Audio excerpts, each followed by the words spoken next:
Hi, I'm Beth. I'm Harrison's mom, and today we're going to talk about paper.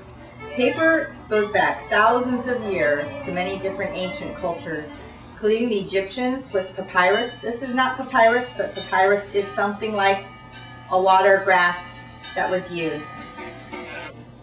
Hi, I'm Greg, Harrison's dad. Paper can also be made out of stuff like cotton,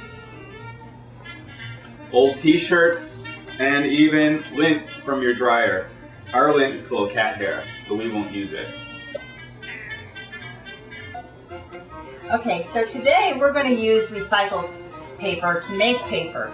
So I'm here with my trusty assistant, Gracie Smith, and today we're going to use construction paper. We're going to tear it up into little bit of strips of paper, like that, until we get a whole bunch of it.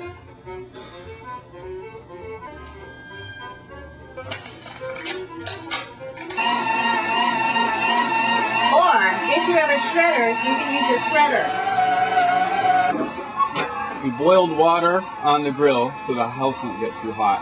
And we're going to put the paper shreds inside the hot water. It takes a while for it to boil, so we're starting it to boil while we're still shredding. Hey Greg, what are you doing? I'm putting the paper into the boiling water. It helps soften up the fibers, makes it easier for the next step.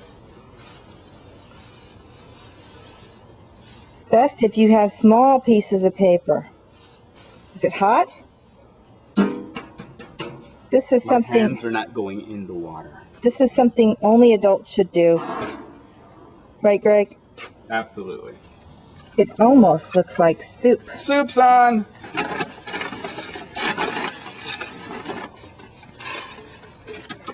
Looks like we're having a pot of purple and a pot of blue today.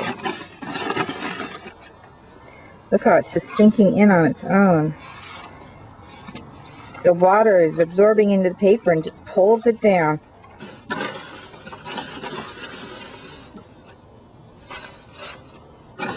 So once the paper fibers soften up, it's going to take about 30 minutes. We should let it soak about 30 minutes. Then the next step we'll do is we'll put it in a blender to make pulp. What's pulp, Greg? Mush.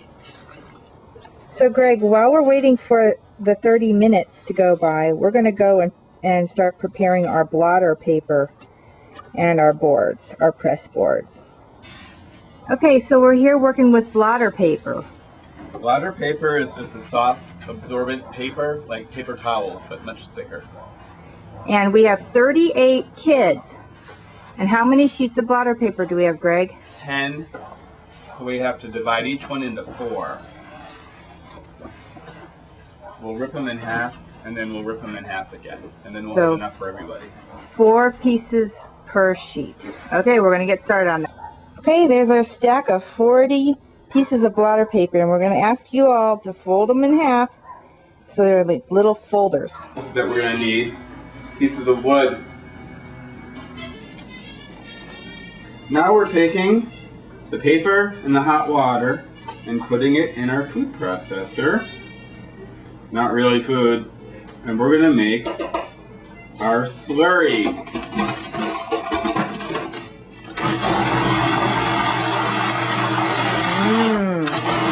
Pretty.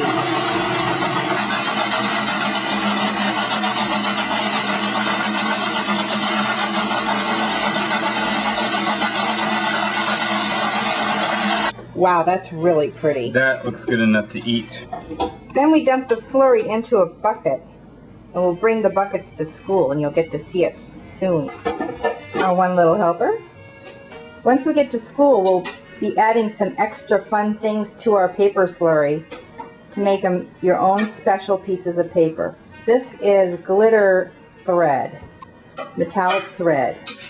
There are a number of things that you can add to your paper. Besides metallic thread, you can add things from nature, including seeds, petals. Here are some seeds, grass seeds. Flower petals are really nice too. But with the flower petals, you kind of want to wait until they're a little bit dried and ready to come off the plant. these are really great little tiny little leaves. The smaller the pieces, the better, because then you can add a variety of things to your paper. Come on, Gracie, let's go and see what Greg's doing. Well, now we're done mixing everything in the food processor, and so we've got to mix the pulp with some more water. What is it? This is our mush, and it's really kind of warm. Sounds good.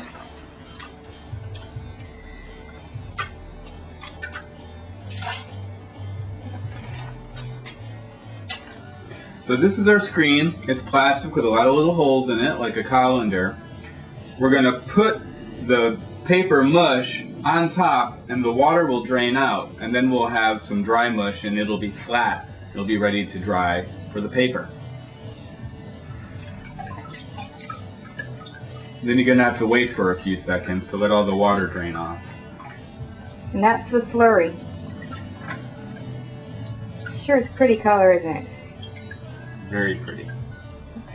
At this point, you can also add some more of your the items that you want to add to your paper to make it your own personal piece of paper, like the petals or the leaves. Okay, once the water stops dripping off of your screen, what you're going to do is you're going to press the water out. And here's your blotter paper. You fold it into fours, okay? And what we're going to do at this next station is you're going to have the adult help you press this in. And look how the water's already absorbing into this blotter paper. Blotter paper is just like Greg said, a real thick paper towel. All right, I turned it over so that the screen is on top, and we're slowly going to peel the screen off.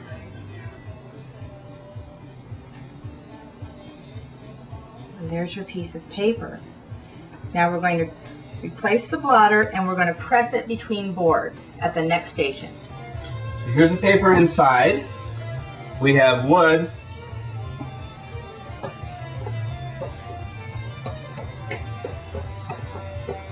This is where you get to do your paper making dance. You're stomping or pressing out the water.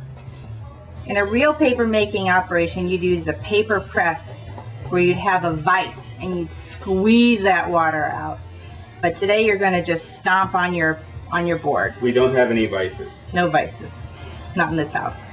At this point, the paper's still really wet. So what we'll do is take your name card so you know it's your paper, stick it on the top, and then we'll put it by the windowsill to dry. This will take a couple days. Once it's dry, you can peel it off the blotter and you have your own personal piece of paper. And that's how we make paper using recycled construction paper at your home.